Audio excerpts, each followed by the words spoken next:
Welcome back, guys, to Minecraft mods for 1.11. Now, honestly, don't be afraid to switch over to 1.11 because it is great, and a lot of the mods that were for 1.10 are updated to 1.11. So, without further ado, let's do this!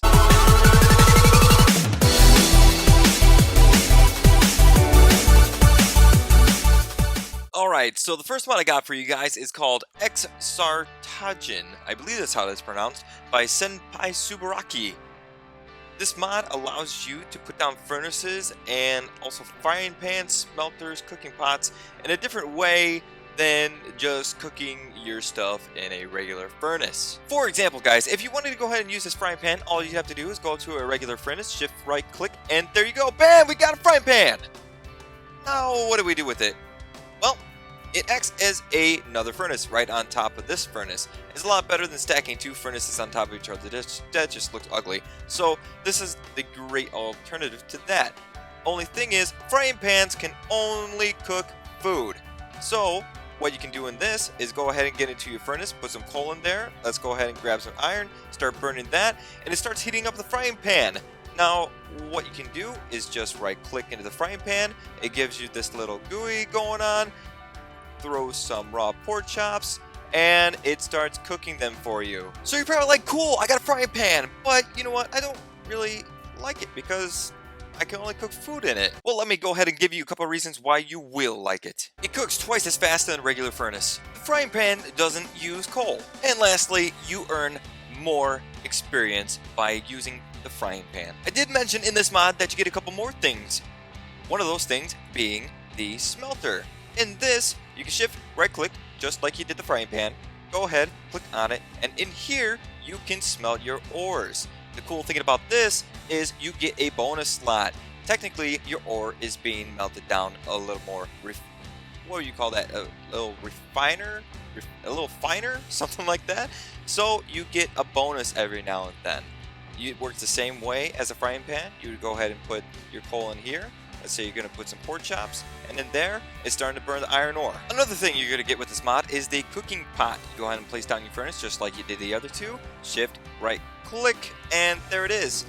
The thing with this is you actually need a bucket of water to cook your things in it. So you're going to get your water, place it in, and there you go. You're ready. You're all set up to go ahead and cook some stuff in it. The only problem with the cooking pot is that you can only cook 3 things in it as of now. The 3 things being eggs, beetroot seeds, and potatoes. Still pretty cool. Alright, so the last thing to this mod is called the cooking range, which is actually an awesome addition, I believe, to this mod. So what you do with the cooking range, you go to place it down, and it acts like a furnace, but instead of only having 1 slot to burn your coal, it has 9 slots to go ahead and throw all your coal in. So what can you do with the cooking range? Well, I'll tell you what you can do. You can grab your furnaces, put them right next to it, and it will turn into an addition to the cooking range. You can add up to 4 along it. On the 5th one, it won't work. It will just be a regular furnace. So 4 is technically all you need, in my opinion, because all you have is 3 things to cook on top: the frying pan, the smelter, and the cooking pot. So let's go ahead and fire this thing up. Actually, I believe I already did. I went ahead and placed some coal in there, which starts it up. You can see right here that it's burning. You go ahead and grab your frying pan, place it on there by shift right clicking. Same with the smelter, cooking pot, and why not? We'll go ahead and throw another frying pan on there. So now you're all set up to go ahead and start cooking everything you want. Like I said, go ahead and throw some water in your cooking pot. Now you can, oh, see, everything just lit up. It is starting to cook. Nothing right now. So we'll go ahead and put some eggs in there. And there you go, animation starts going off. It's going to show you that I'm going to get something for that. And in the frying pan, oh, I don't have anything else. Well, you guys get the gist. So that's pretty much it. Oh my gosh, I didn't know it actually did that. That's pretty cool. But yeah, so this mod is awesome. I definitely think you guys need to check it out. Alright, on to the next mod. The next mod is called Simulated Nights by Molecular Spilo. The mod was actually created and intended for use in Morpheus, but it can be used in your regular Minecraft world. The cool thing about Simulated Nights is that you can sleep, and while you sleep, the ticking entities in your world will continue to do their thing. Ticking entities being your crops, mobs, and anything else that works a long time, as long as you're in the active cell around it. So let's go ahead and place down a tree, and obviously because that's going to grow over time, let's jump into the bed and see what happens. Okay, obviously it needs to be nighttime, so I went ahead and set it to night. So let's jump in the bed, and wow, you can see everything I did so far. That's pretty cool. The one thing you'll notice is that it takes a little bit longer for you to fall asleep. Hence, simulated nights. It is acting as if you are falling asleep while the other things around you are still doing their thing. Okay, so I went ahead and cut out there for a minute because the night scene actually takes a little bit. So downside, it takes a little bit longer to get through your sleep.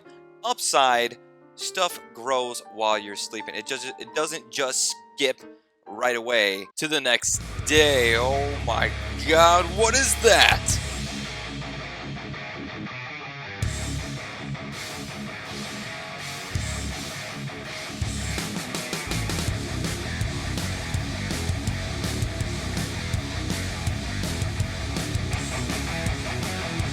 This, my friends, is the battleship I created with Valkyrian Warfare by The Best 108. This mod is awesome. This is actually something that is really cool that you can throw into your world and mess around with and do. You don't even have to really make airships with it. You can just make regular things. Put a physics. I'll go ahead and explain more into it in a minute. But put a physics box into it and make it go up into the air.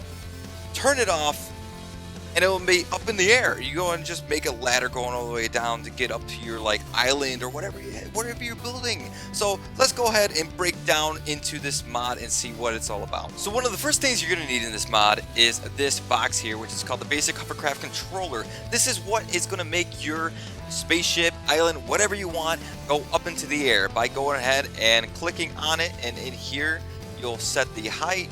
And these numbers I haven't even really played around with, honestly. I only wanted to make it go up to 100 on the Y scale. Yes, the Y scale in the map. If you see up in my right hand corner, which is another mod I'm using, I believe it's called Journey Maps, I am able to tell what X, Z, and Y I'm on currently in the world. So knowing that, while I'm on the ground, I went ahead and used that basic hovercraft controller to set my height at 100. The next thing you're going to need is the physics infuser. This is what makes everything float. Well, everything kind of form together to be like a battleship or something like this. This is what makes it move.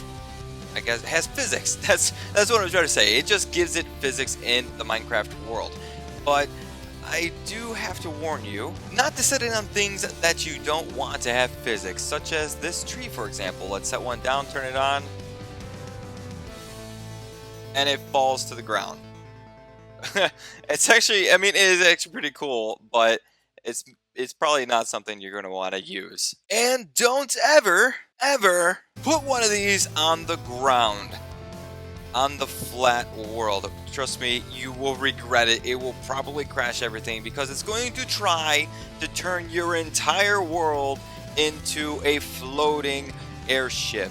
You could try if you want to see what happens, but I highly would not recommend it. That's right, I'm talking to you. And then you're going to need a couple more things like the ether compressors. I'm in creative, so of course I'm going to cheat. I'm going to use the best one there is. I didn't want to use creative one because they are actually in alpha for a couple of things that they have in this mod.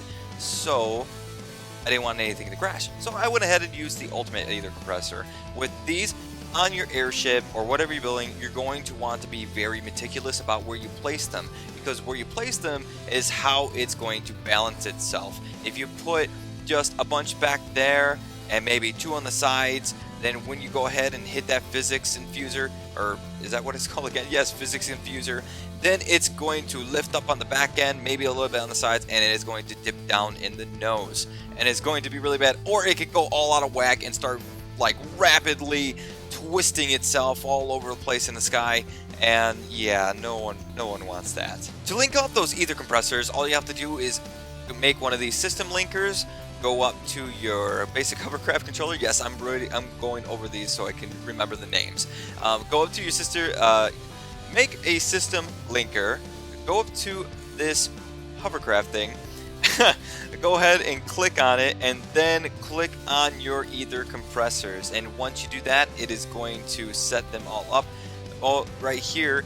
What's cool is when you set them all up, you'll click on them, and it's like, oh wait, did I get that one? When you click on it, it'll say replace controller position, so that you know that you already clicked on it. And then once you have all of those linked up, you could go ahead and hit your physics infuser, and it will start lifting up into the air. Take for granted you'd have to make sure that you go ahead into your hovercraft box and set your height to where you want it. Definitely do this, link everything, and then hit your physics infuser. So now that you're up in the air, you're going to need a way to move around. And how you move around is you're going to need these engines. There's a couple different types. There's the basic engine, the advanced engine, elite engine, ultimate engine, redstone engine. I actually haven't even messed around with the redstone engine. I've mostly... Why is it raining? I swear it always rains in here. Hold on one second. Okay, let's go ahead and clear that up.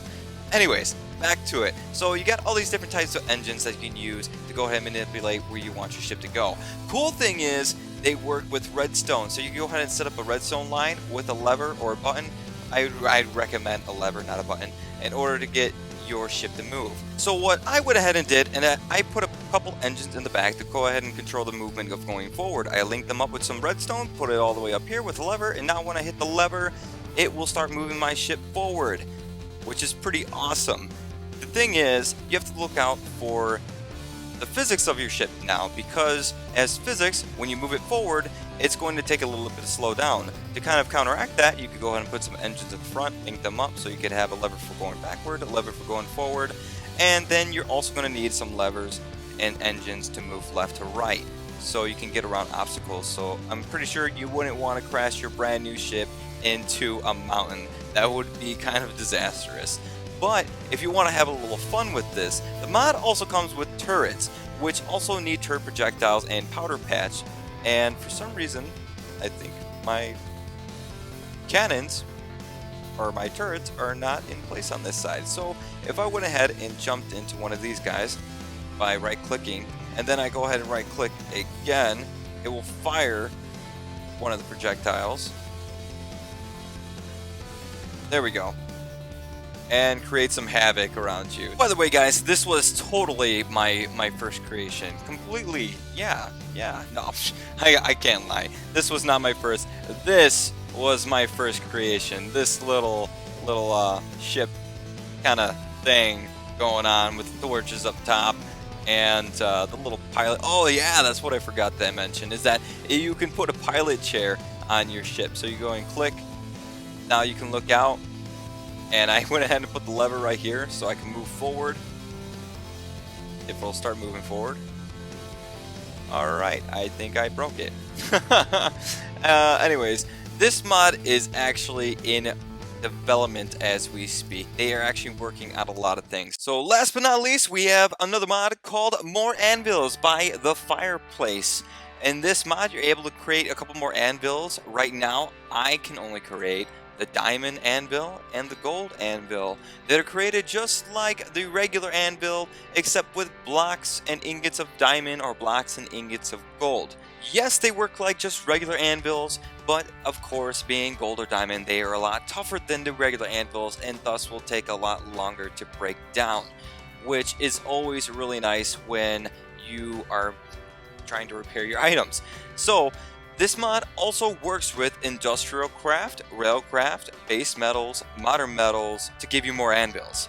So with all those mods included, I mean, well, not all of them, but if you had all of them, you could get a lot more anvils with all the different ores that are in those mods. So I thought that was a really neat thing to share. You guys need to check this mod out, especially if you have those other mods installed already. This will just add a lot more to your game. Alright guys, those were all the mods I had lined up for you today to check out. If you would, go ahead and check them out. Let me know what you think. Leave a comment down below if you check them out and you like them. And as well, please leave a like and subscribe. It'll really help my channel grow. Peace!